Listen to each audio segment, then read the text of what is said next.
So today we're going to take apart a 2017 Hyundai Elantra key. This one's really, it's easy, but not as easy as you'd hope. You'll see what I mean. So you push down on the pin right here, pop the key out. That key you use to open it. Now it's tempting, like some keys, to want to twist this in the slot that it lives to open it, but you actually don't do that. You want to start here and give it a nudge. You'll see it opens right down the middle.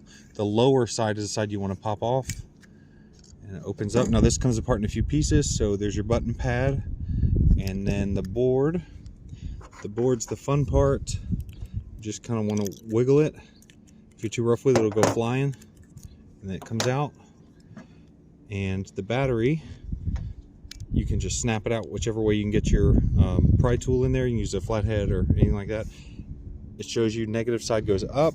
The battery shows the positive on the flat side, so you want to go beveled side up.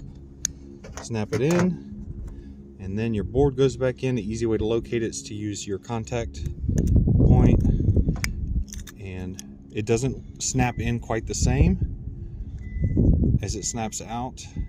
Put your button pad back on. You know it's working because the car's trying to open the trunk right now. There's a little pin here that lights up when you push buttons. That also acts as a locating pin, so you just want to make sure that you get that back in there and it doesn't bend over. So you see it just came through. Snap it back together. Make sure it's all the way around, popped in. Put your key back in. It works.